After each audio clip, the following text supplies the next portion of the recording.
bondad hacia cada uno de nosotros, Señor, y que dependemos completamente de ti, Señor. Tú eres nuestro sustentador, nuestro ayudador, quien nos bendice, quien nos prospera. Eres tú, Señor eterno. Nuestra vida, Dios mío, te pertenece a ti, Dios mío. Completamente, Señor, somos tuyos, Dios mío. Y te adoramos y te bendecimos en esta mañana, Dios. Reconocemos que tú eres Dios, que tú eres santo, que tú eres verdadero, Señor, que eres digno de alabanza y de adoración, Dios mío. Y te alabamos y te bendecimos en esta mañana y reconocemos que tú eres el verdadero Dios, que tu palabra es verdad y que tu palabra es buena, Señor, para nosotros, Dios mío.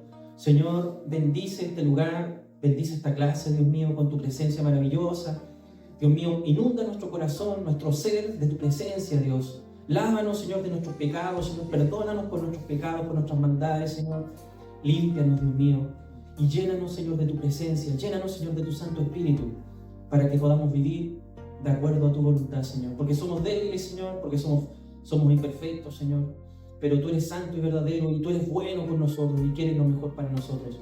Gracias por eso, Señor. Bendice este lugar con tu dulce presencia. Llena, Señor, a mis hermanos, Señor, con tu Espíritu Santo. Señor, a cada uno de nosotros, Señor, que hemos venido para buscarte, Dios, para compartir, Señor, la vida de Dios. Llénanos de ti, Señor, de tu presencia, de tu gozo, de tu palabra, Dios, en esta mañana. Gracias te damos, Señor, y te entregamos, Señor, nuestras vidas en tus manos, Señor, la vida de nuestras familias en tus manos, Señor, en el nombre que es sobre todo nombre, en el nombre del Señor Jesucristo. Amén. Que Dios les bendiga, hermanos. Amén. Entonces, vamos a empezar a estudiar continuar con nuestra clase de los dones espirituales, ¿cierto? Vamos a ir a Efesios, vamos a partir por Efesios y acuérdense que son 3 pasajes, los que principalmente hablan de los dones, que son Efesios 4, 8 al 11, Romanos 12, 6 al 8 y 1 Corintios 12. Dice Efesios 4, 11, que Él mismo constituyó a unos apóstoles, a otros profetas, a otros evangelistas, a otros pastores y maestros. El primero es el apóstol. Aquí hablan del apóstolos, en griego, apóstolos. En el Nuevo Testamento tiene varios sentidos apóstol, ¿ya? Primero hablemos del sentido general. Apóstol significa enviado, significa mensajero. Por lo tanto, todos nosotros, en un sentido general, somos apóstoles. Porque todos hemos sido enviados por Dios a dar a conocer las buenas nuevas, ¿cierto? A predicar las buenas nuevas. Entonces, en un sentido general, todos, de alguna manera, somos enviados por el Señor al mundo. Somos enviados. Entonces, ese es un primer sentido que podemos encontrar en el Nuevo Testamento. Ahora, hay otro sentido especial, que es el don apostólico, que es un don ministerial. ¿Ya? Un don ministerial. ¿Cierto? Aquí vemos nosotros en estos 5 dones o oficios ministeriales, oficios carismáticos que Dios da a ciertas personas dentro de la iglesia. Y este don en particular, junto con el don de profeta, es un don fundacional. ¿Ya? Además de ministerial, es un don fundacional. ¿Por qué? Porque Dios nos dio para una época específica, para el inicio de la iglesia primitiva, para el inicio de la iglesia. En los albores de la iglesia primitiva, ¿cierto? Dios da estos dones, ¿cierto? Que son dones fundacionales. ¿Por qué son dones fundacionales? Bueno, ya vamos a ir a eso. Y hay requisitos. La Biblia habla de requisitos para ser apóstol. Primero, el primer requisito que tenían para ser apóstol era haber sido testigo ocular de la resurrección. Haber visto a Jesús resucitado. Ese era el primer requisito. Segundo, haber sido comisionado directamente por el Señor Jesús para dar a conocer las buenas nuevas, y Dios le daba autoridad, Jesús le daba su autoridad y poder como apóstol. Entonces él era alguien que había sido comisionado personalmente, directamente por el Señor Jesucristo. Ahí tenemos el segundo requisito. Tercer requisito. Los apóstoles fueron los instrumentos para establecer doctrina. Para establecer el fundamento doctrinal y autoritativo, que es hoy en día el Nuevo Testamento. Y cuarto requisito son las señales de apóstol que habla el apóstol Pablo. Dice que el testimonio de los apóstoles era respaldado por Dios a través de señales, de prodigios y de milagros, con los cuales Dios autenticaba la fidelidad del mensaje evangélico.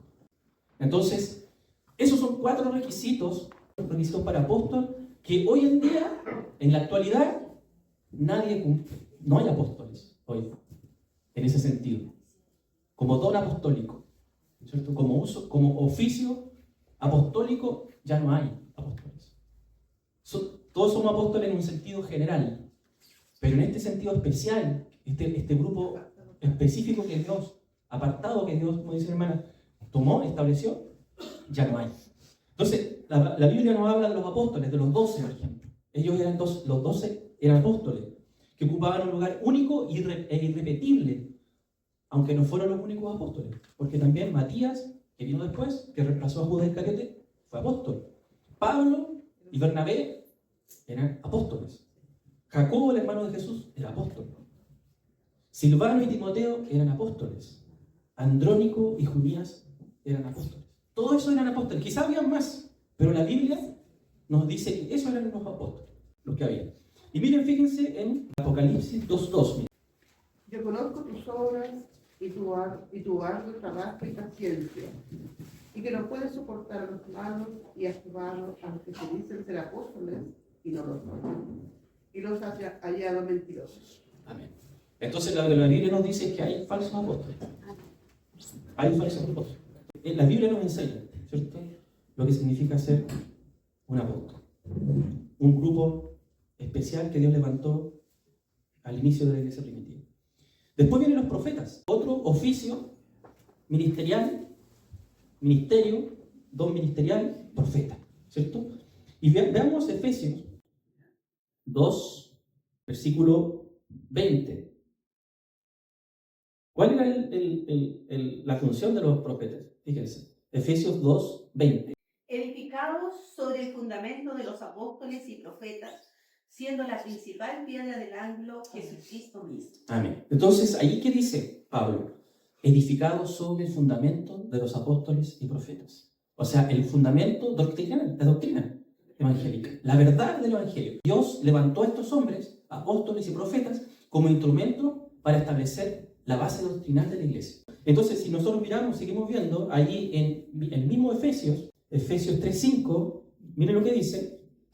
Dice, misterio que en otras generaciones no se dio a conocer a los hijos de los hombres, como ahora es revelado a los santos apóstoles y profetas por el Espíritu. Entonces, fíjense que ahí nos habla de la función de estos hombres, los apóstoles y los profetas. ¿Cuál fue? ¿Cierto? Dios los usó como instrumentos para establecer el fundamento doctrinal de la iglesia, el fundamento autoritativo, que es el Nuevo Testamento. Pedro habla también de los santos profetas de antaño de Israel.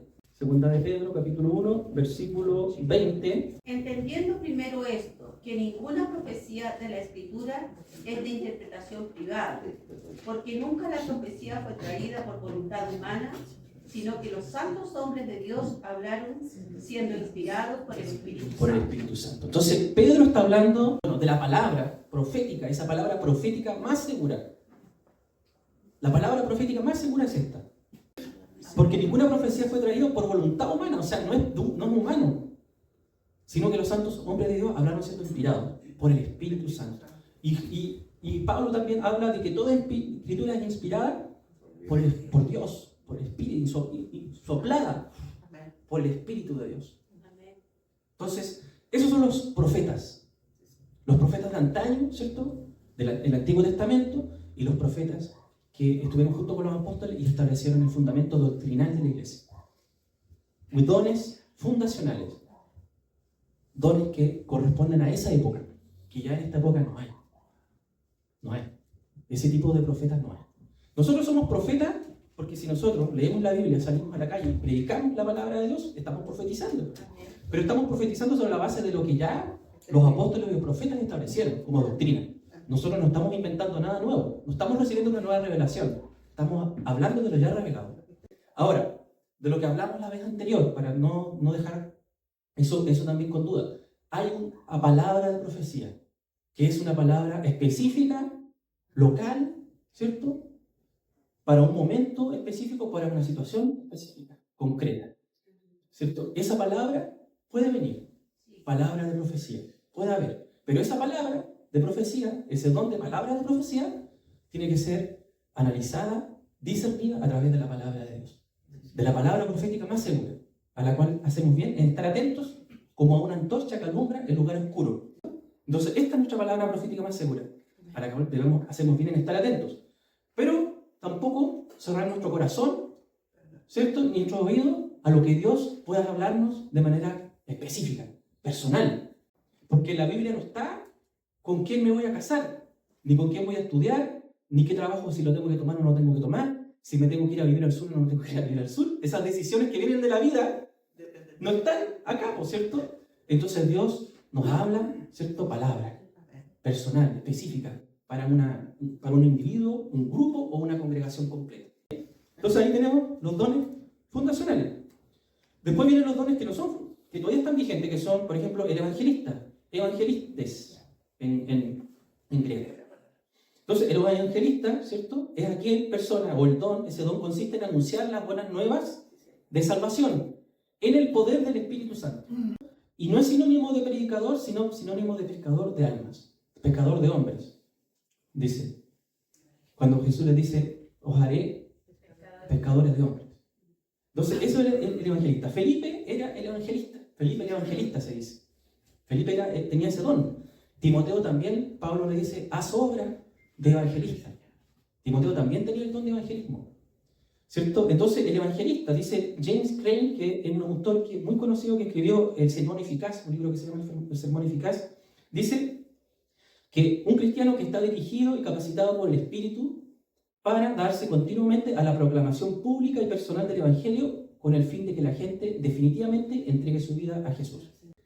Felipe y el etíope, por ejemplo, ahí nosotros vemos a un evangelista en acción. El Espíritu le habla, va, se acerca al carro, le dice, entiende lo que lee, empieza a conversar, empieza a explicarle y lo guía al encuentro personal con Jesús, en donde él entrega su vida. Ahí tenemos al evangelista. ¿Ven? Entonces, ese es uno de los dones que hoy en día todavía están vigentes. Después están los pastores. El pastor, en su origen, el vocablo se refiere al que cuida las manadas o los rebaños, ¿cierto? Y que los alimenta. Y Jesús se llamó a sí mismo el buen pastor. Juan 10, ¿cierto? En Juan 10 dice que él es el buen pastor. Pedro lo llama el príncipe de los pastores. El autor de la carta a los hebreos le llama el gran pastor de las ovejas. Su trabajo consiste básicamente en la predicación y la enseñanza. La función principal del pastor es la enseñanza, la predicación. El pastor además aconseja, guía, advierte, cuida del redil sin imponerse y con amor.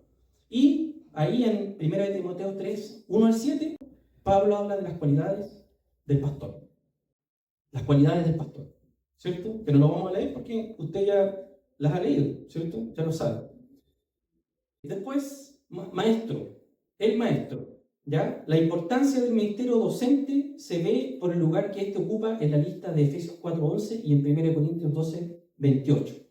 En el caso de 1 Corintios 12:28, didáscalos, esa es la palabra que se traduce como maestro, didáscalos, representa el tercer miembro de una tríada de oficios carismáticos, dice Deiros.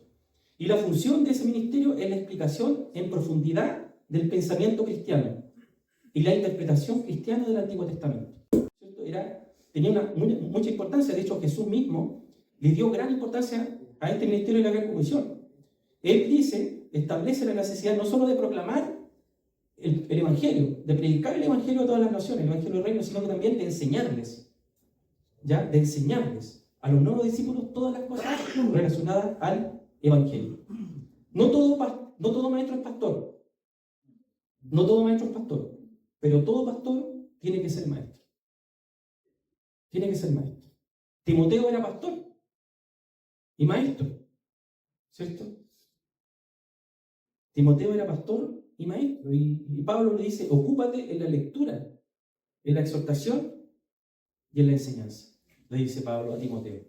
Y Pablo a sí mismo también se llama maestro de los gentiles. Entonces ellos eran también, aparte de apóstoles, eran maestros. ¿Amén?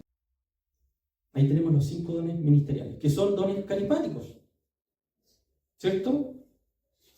¿Son dones carismáticos o no? ¿Por qué? ¿Por qué son dones carismáticos? Porque son dones de gracia. Dones dados por gracia. No son dones dados obtenidos por mérito, ¿cierto? Dios nos da los dones a nosotros por gracia, no porque nosotros merezcamos.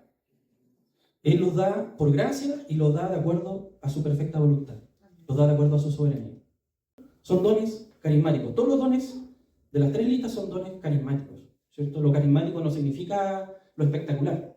No es lo espectacular. Lo carismático significa, viene de gracia. Son dones de gracia. Vamos ahora a 1 Corintios 12, que es el otro, donde tenemos la otra lista de dones. Habíamos quedado en versículo 10. Amén. Entonces ahí dice, a otros el hacer milagros. A otros el hacer milagros. El don de hacer milagros. Y después, en otro versículo, en el 28, el mismo versículo, dice, a unos puso Dios en la iglesia, primeramente apóstoles, luego profetas, los terceros maestros, luego los que hacen milagros. Los que hacen milagros. ¿Ven? Son obras de poder. Eso significa hacer un milagro. Obras de poder divino. Dice, se trata de la manifestación de un poder que no obedece a ninguna ley física o natural conocida. Es un suceso espiritual y sobrenatural producido por el poder de Dios. Un prodigio, una maravilla, una señal. Por ejemplo, en el Antiguo Testamento hay muchas de esos milagros. Cuando Dios abre el mar de las cañas, ese fue un milagro. El hecho de que Dios pusiera una columna de fuego y una columna de nube en el día es un milagro. El maná, ¿cierto? El río Jordán, cuando ellos vencían ejércitos mucho más poderosos. Todo eso son obras milagrosas, obras de poder. Y en el Nuevo Testamento también vemos lo mismo. Vemos que Dios le da a su pueblo poder. Porque el Evangelio no consiste solamente en palabras, sino en poder. En poder. ¿Cuál es el propósito de este don de hacer milagros? Dar testimonio divino en favor de la verdad del Evangelio de Jesucristo. Y así acreditarlo ante la gente. Entonces los apóstoles, cuando empezaron a predicar, dice Felipe, los distintos apóstoles, Dios hacía maravillas, hacía milagros, obras poderosas, para autenticar el mensaje. Ahora, todos estos actos, que son milagros, señales, prodigios, son cristocéntricos. Cristocéntricos. O sea, nos enseñan algo acerca de Jesús. Nos enseñan algo acerca de su persona y de su obra. Entonces, estos milagros son cristocéntricos. Dan testimonio de la divinidad y el mesianismo de Jesús, ¿cierto? De su gloria y de su poder. Ahora, cuando Jesús da la gran comisión, Él dice, toda autoridad me ha sido dada en el cielo y en la tierra. Toda autoridad. En el cielo y en la tierra. Toda potestad, todo poder está sometido al Señor Jesucristo, al Rey de Reyes y Señor de Señores. Él tiene todo poder y autoridad. Ahora, ¿por qué Jesús nos dice esto? ¿Por qué Jesús nos dice que Él tiene todo poder y autoridad? ¿Por qué lo diría?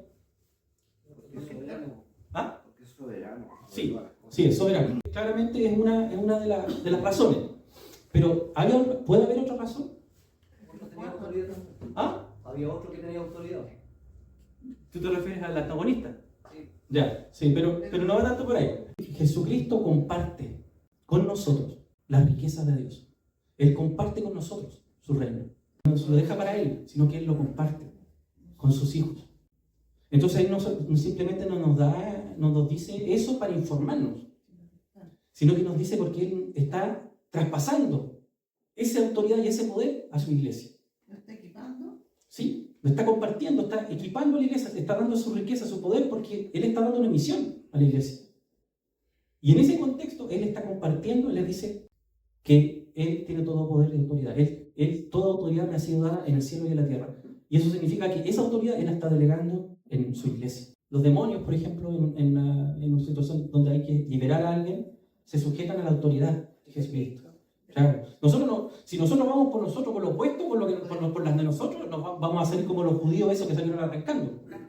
¿Cierto? Salieron chasquilados, como dice el hermano. No, vamos nosotros, no por nosotros mismos, sino que en el poder, con la autoridad que Dios nos ha dado. Y actuando de acuerdo a su voluntad. La autoridad y el poder que Dios nos concede es para hacer su voluntad. Y su voluntad es ir a las naciones. Ir y hacer discípulos a todas las naciones, enseñándoles. ¿Pero ¿cierto? en qué? ¿En el nombre de...?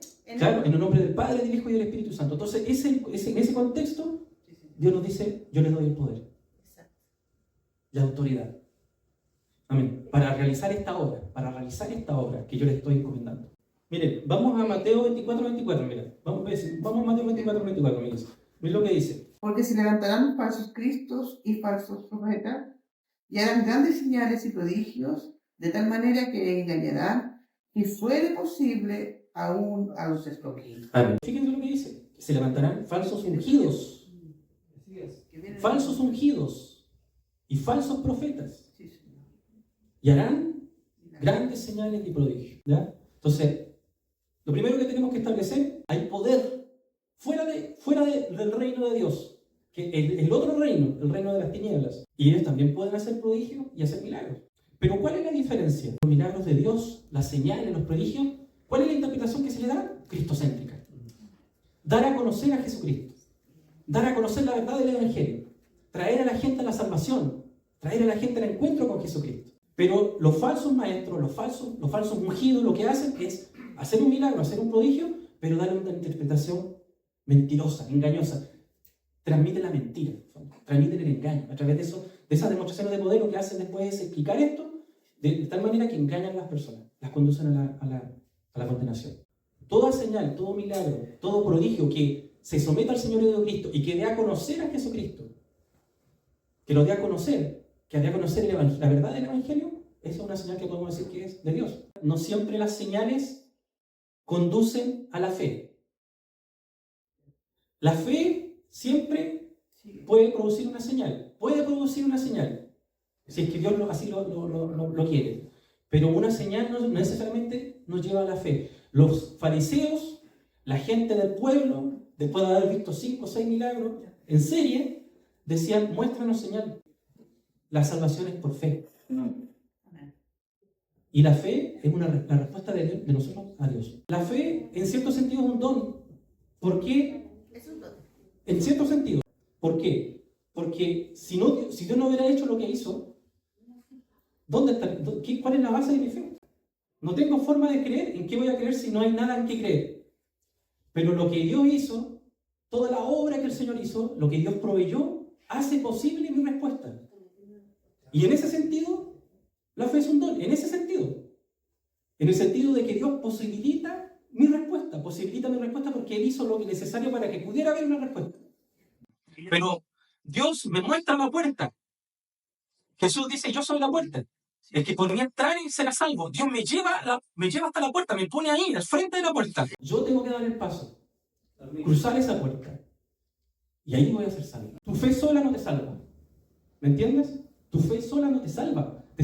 La que te salva es lo que Dios ha hecho, en lo cual tú pones tu fe, tu confianza. Pero la fe, la respuesta del hombre, la capacidad de responder al hombre es inherente a nosotros.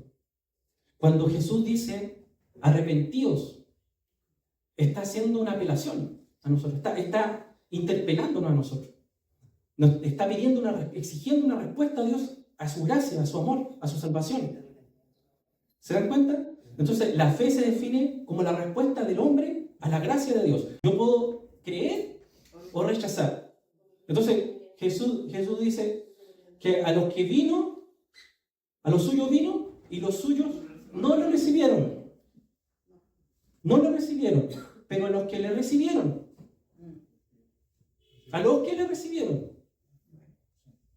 les dio la potestad, les dio el poder de ser hechos hijos de Dios.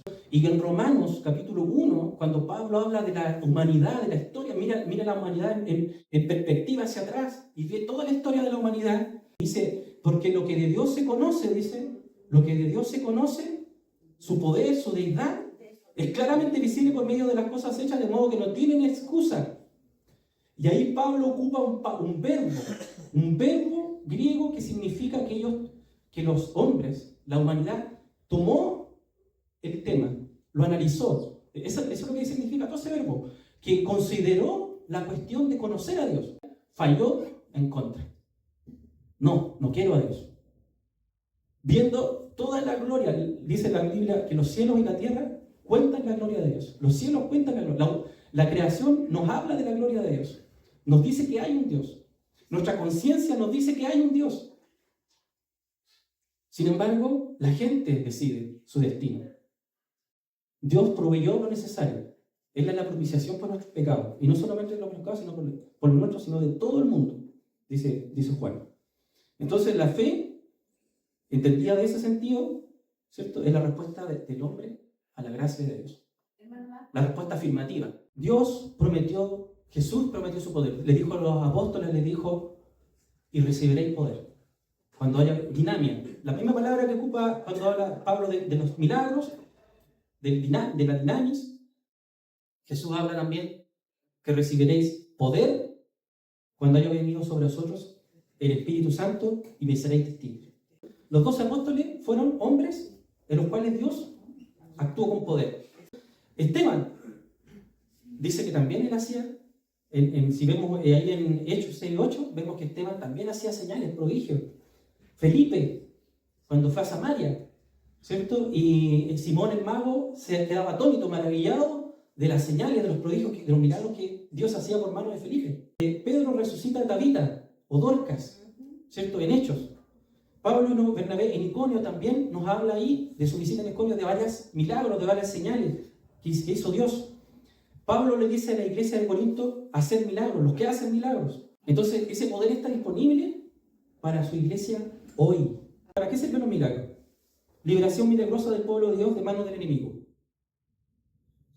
Liberación milagrosa del pueblo de Dios de manos del enemigo. Útiles para proveer a los que están en necesidad. Para confirmar la palabra predicada, atraer a las personas a la salvación. Son necesarios para demostrar el poder de Dios que opera por medio de Jesús. Y son imprescindibles para manifestar la realidad y la presencia del reino de Dios. Para manifestar la realidad y la presencia del reino de Dios. Dios obra sus milagros a través de quien Él quiere. Lo primero, Dios obra sus milagros a través de quien Él quiere. Y muchas veces Dios escoge a las personas más insospechadas. Por ejemplo, a Felipe. Felipe servía la mesa, la comida. Era uno de los 7 que servía la comida en la iglesia primitiva. Era un varón de buena reputación, era un varón maduro en la fe y de sabiduría. Ahí podemos ver un poco quizás las características del tipo de personas que Dios puede usar en este tipo de obras poderosas. Y Dios obra sus milagros a través de quien le obedece. ¿De quién quiere? Dios.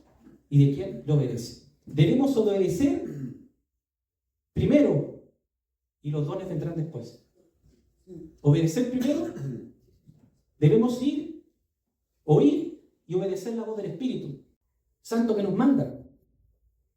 Cuando Pedro camina sobre el mar, escuchó la voz de Dios primero, la voz de Jesús que le dice, ven. Él no se movió antes, no se movió de la barca, sino que le dijo, ven, y él cuando escuchó, fue. ¿Y qué pasó? Caminó sobre el mar. Allí donde hay necesidad, allí el Señor dará el don más oportuno, según su soberana sabiduría. No es algo permanente. ¿Ya? Hoy en día, no es algo que poseemos de manera permanente, ni para usarlo donde sea, cuando sea, como queramos. No. ¿Sí? Es un poder milagroso de Dios que es parte de esa gran comisión, que se realiza, que opera dentro de la gran comisión. Dios puede obrar de manera milagrosa hoy, podría usarnos a nosotros eventualmente en una situación específica para usarnos con poder, sí. Decir lo contrario es negar la gran comisión, es negar lo que Dios nos ha prometido, que es su poder, el poder de su Espíritu, para dar a conocer su evangelio.